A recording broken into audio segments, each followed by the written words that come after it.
Good morning, everyone. So today we are going to solve some problems for you in the class and also people that are watching us over the internet about work and kinetic energy. I will start with problem number 8 of our list.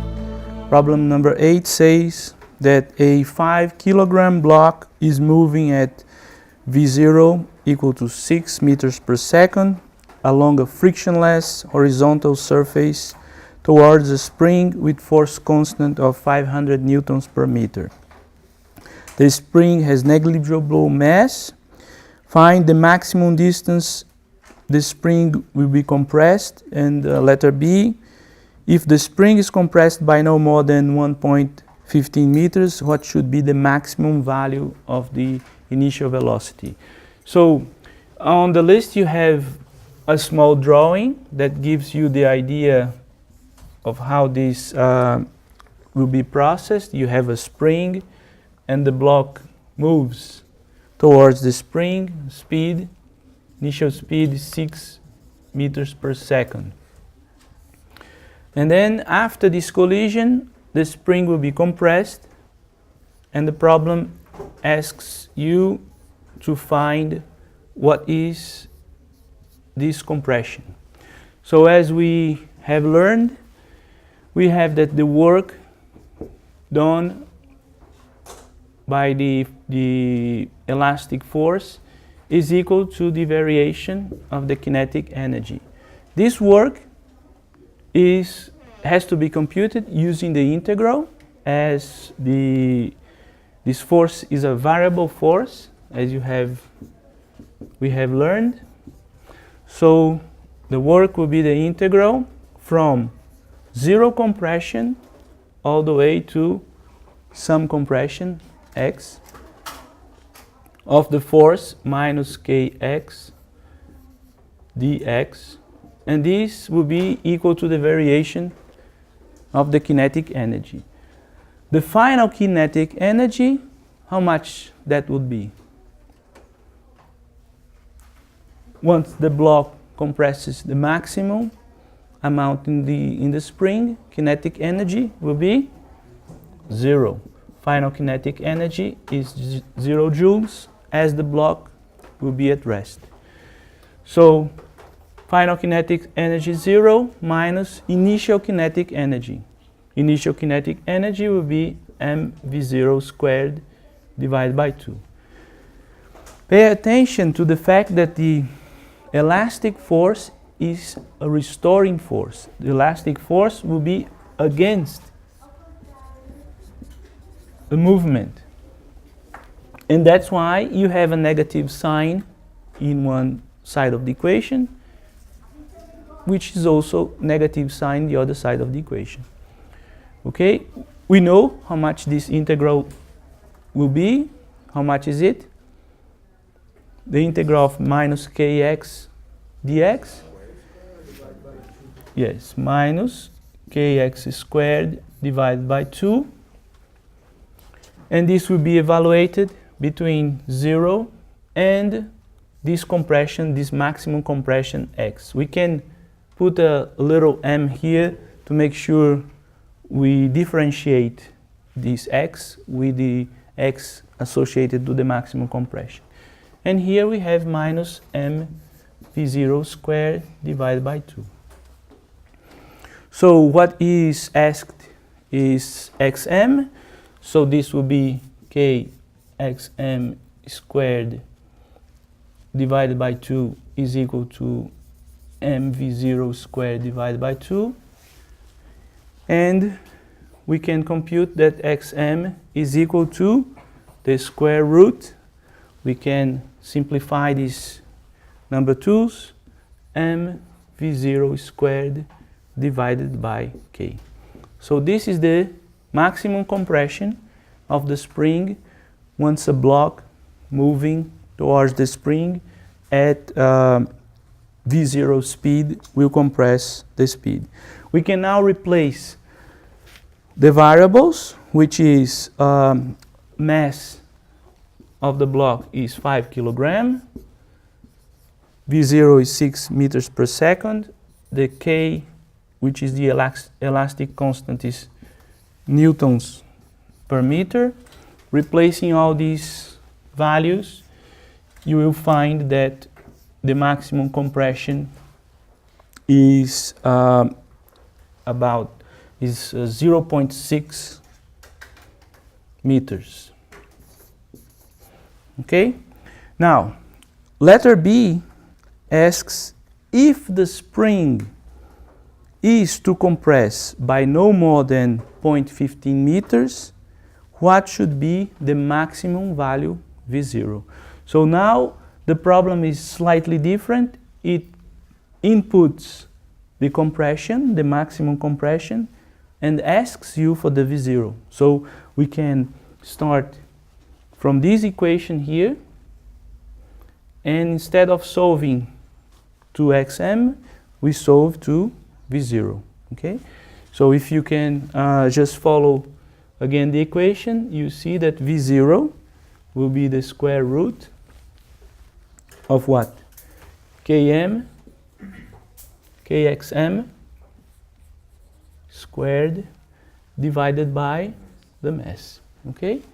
So again, we can now provide with the input data, which will be the same elastic constant, the same mass, but instead the input provides that xm is equal to 0.15 meters. So inputting all this data, multiplying and extracting the square root, we'll see that V0 is 1.5 meters per second. Now, before putting the answer for this problem, you could compute yourself just in your mind and see if the xm is 1/4 of the original value, should this speed be larger or smaller than the original speed? Of course, it has to be small. So before computing the letter B, just do on your mind, and then after you compute, you check if indeed you got a smaller speed. If you got a larger speed or a comparable speed, something went wrong. Okay? Any questions? That's it. My name is Maria Clara. I'm a TA of teacher Demétrio, and now I'm going to solve problem number 1 of list 7 about work and kinetic energy. Problem 1 says that a box is sliding with a speed of 4.5 meters per second on a horizontal surface when at point P it encounters a rough section. On the rough section, the coefficient of friction is not constant, but starts at 0.1 at P and increases linearly with distance P reaching a value of 0.6 at 12.5 meters past point P. The letter A, use the work energy theorem to find how far this box slides before stopping. So, first we should make a little draw about what the question says to really understand better the question. So,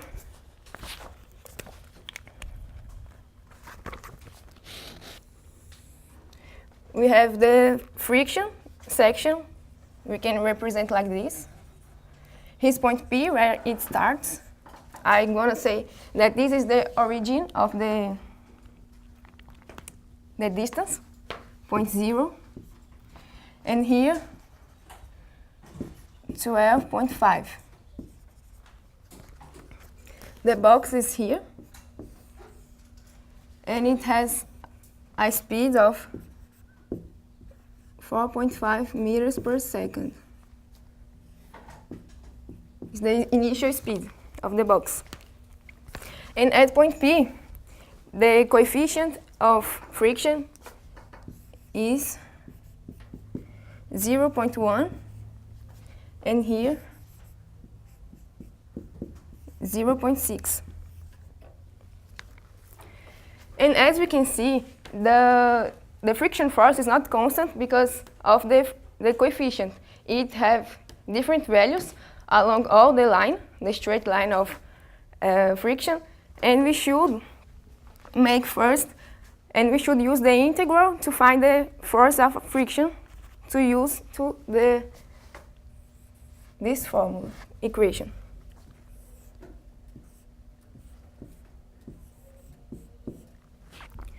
And also these, we use two various forces. In this case, it's the force of friction. And we know too that the work is the variation of the kinetic energy. So we first find how the force changes along this straight line to put here. We have 2 points here. And we know that this is an equation like this. Y equals to A. And we have 2 points of all the straight line, and we can substitute here. So we can have the parameters A and B. And we solving this equation, we can have that the equation of the friction force is this one. The y gonna be the coefficient, and the x gonna be the distance.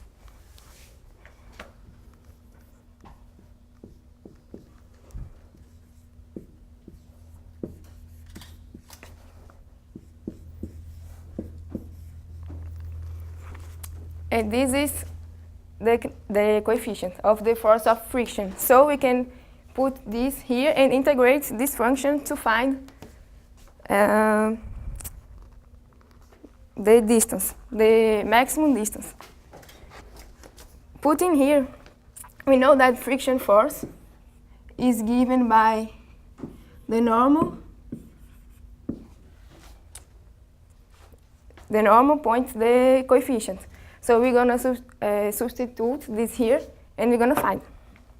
The normal we can put out of the integral because it's a constant. It's mass versus, and gravity, and you can put out. So it's going to be like this.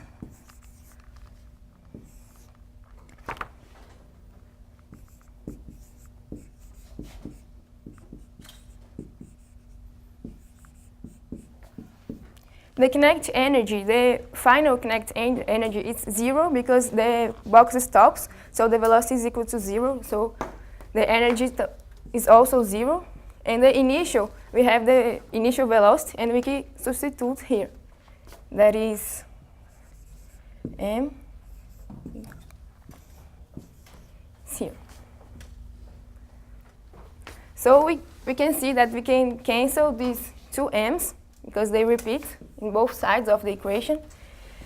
And solving this integral, we're going to find this.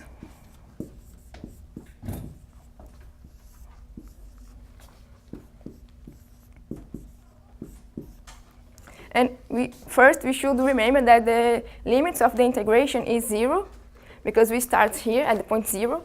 And the final is x maximum that we want to find. That's what we're going to find, this one.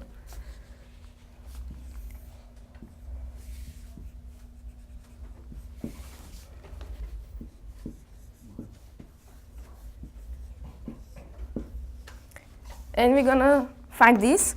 And we're solving this equation. We're going to find that the maximum distance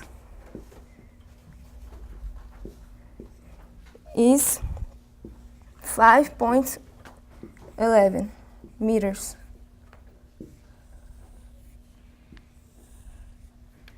It's like this. And at this letter A, we should remember that the force is not constant, so we can't use the product, the scalar product, and we must use the integral.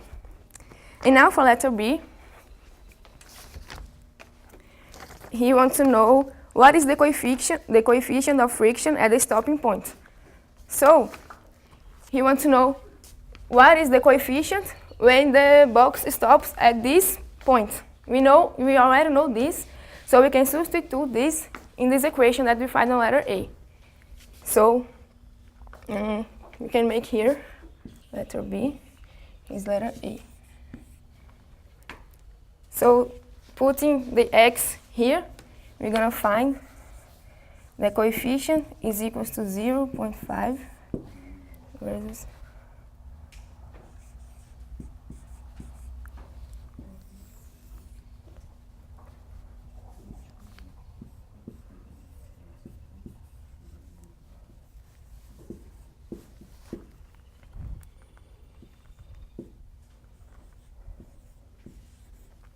So we're gonna find this for letter B. Just putting the x that we find in letter A on the equation. And this, we should remember that it's adimensional, so don't have any units. And that's it. For letter C, he wants to know how far would the box have slid if the friction coefficient didn't increase, but instead had a constant value of 0.1.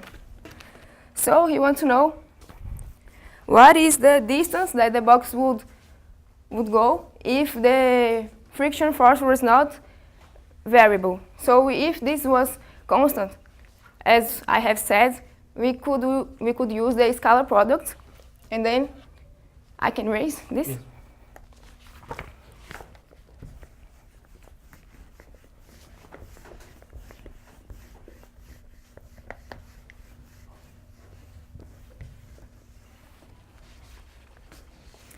We know too that the work is given by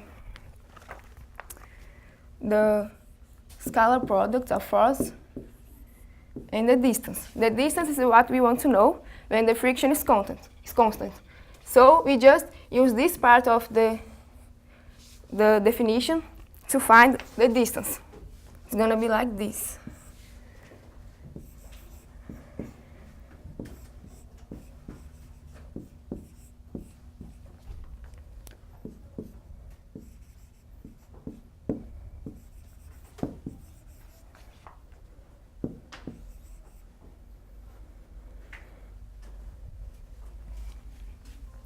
This way we know that the kinetic energy of final kinetic energy is 0, because the velocity is 0 too. And the initial we have the velocity, so we just can put here.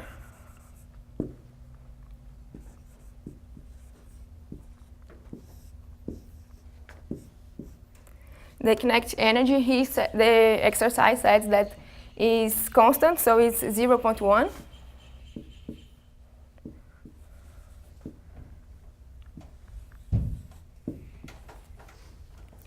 We want to know the distance, so we can just isolate this on the equation. The mass we can cancel too, again. So we can see that all this, the distance doesn't matter. With the mass don't have impact on the distance. And substitute G for 9.8 meters per second squared. We're going to find that D is 10.30.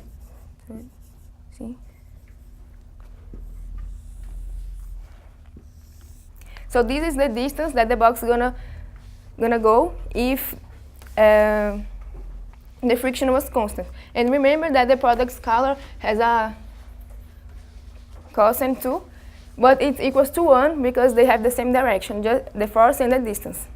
And that's it.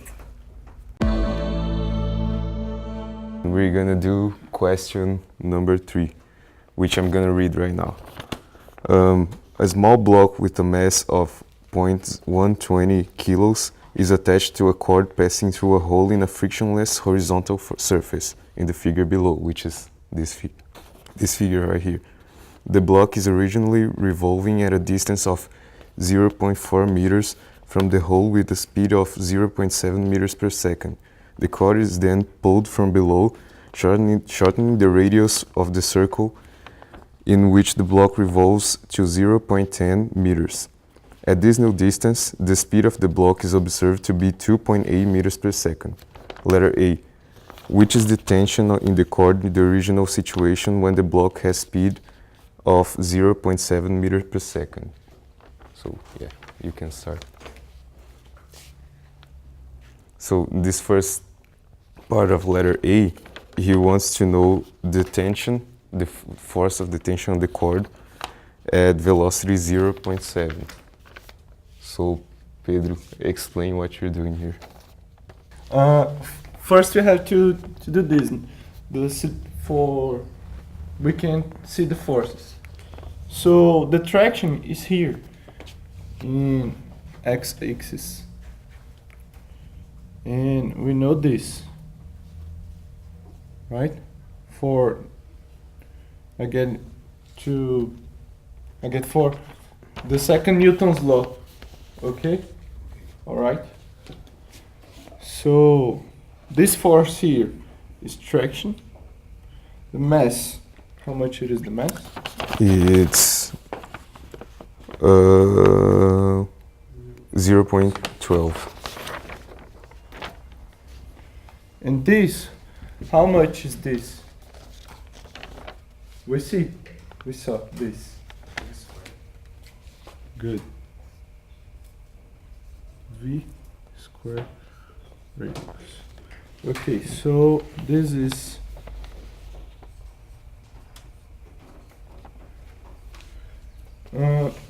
this V here, it's for the biggest radius, so 0.7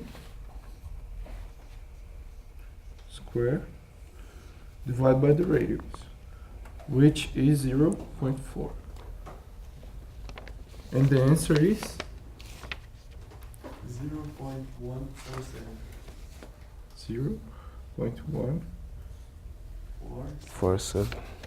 47. Okay. Any doubts? It's alright? This is very simple, letter A. Yeah.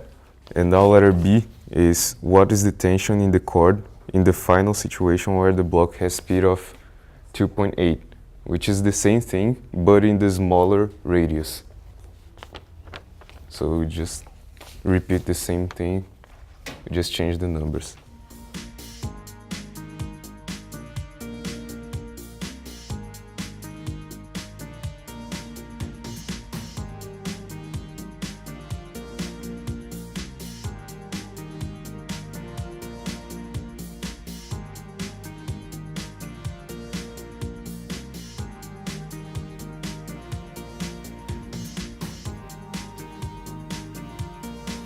Now on letter C, he wants to know how much work was done by the person who pulled the cord. So now, this is a different question. We know that work is... I didn't do this question before, so I'm gonna try and do it right now. So, não relaxa, eu vou tentar aqui. So we know that work is the variation on the kinetic energy, which we can find by integrating the... it's okay, I'm gonna do it I'm gonna just do it, which is integration from final. You know the variation in speed? That's all? Yes, it's the 0.7 from 2.8. Is this variation which I will put here? Yes, that's it. So you compute work by looking at the variation of kinetic energy. So you don't need to Do the integration. I don't need to, yeah, okay, yeah. You just need the variation in speed. Alright, so the variation in kinetic energy is mass times velocity squared plus 2. This is the final one, minus the initial one, which is mass times velocity squared, the 2. And yeah, the initial, I forget to put this. Now the mass is 0.12 times the final velocity, which is 2.8 squared, the 2, minus the mass, which is the same, times the initial, which is 0.7 squared, the 2, Can someone please do this for me? The first one is 0.47. Oh, it's, yeah. 704.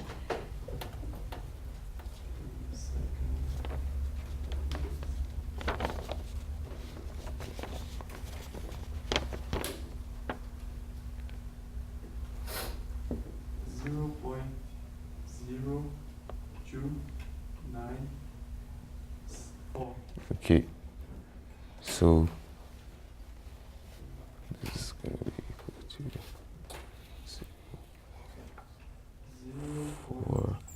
4 4 Is this it? No. No. 4 point. No. 0.4406. Wait, what? This? 441. 441. Yeah. And this makes sense. Yeah, the work and is. Which is it's in joules. Yeah. The work is in the same direction of the motion, of the displacement. So the work has to be positive. Makes sense, the answer. Yeah? Okay. The velocity, yeah? Yes. Now, just one question for you. You are the mathematician, you have to be formal with what you write. Oh, After letter B, you write on the yeah. left-hand side of the equation is a vector. A vector. What is the Uh, direction on the No, it right-hand isn't side? Yeah, it isn't a vector. Now, is the absolute value. Okay. Yeah. If you would write it, traction is a force. If you would write it as a vector, what would be the corresponding term that you would write in the right-hand side to become a vector as well? This one, the acceleration, which No. is this. This is Yeah. the modulus, but exactly. Ah, exactly. yeah. What I- would you write? Thank you, Mariana. It's a direction, yeah. Which is the direction, Mariana, of this traction force? I. Yeah. Head. Because J? it's perpendicular. Wait. But look, When the traction is here, is J. When the traction is here, I. it's minus I. Yeah. The traction is here, is it's Okay. dr. Yeah. it's R head, right? So it's the radial direction. Oh, yeah. R head. This makes sense, yeah, because in the formula of the integral, Yeah. we write the work dr, yeah. Yeah, exactly. Yes. Okay. Okay. Very good. This is it. Okay, with that we finish the resolution of problems in Physics 1, work and kinetic energy. I thank your attention and those who are watching us on the internet. Thank you.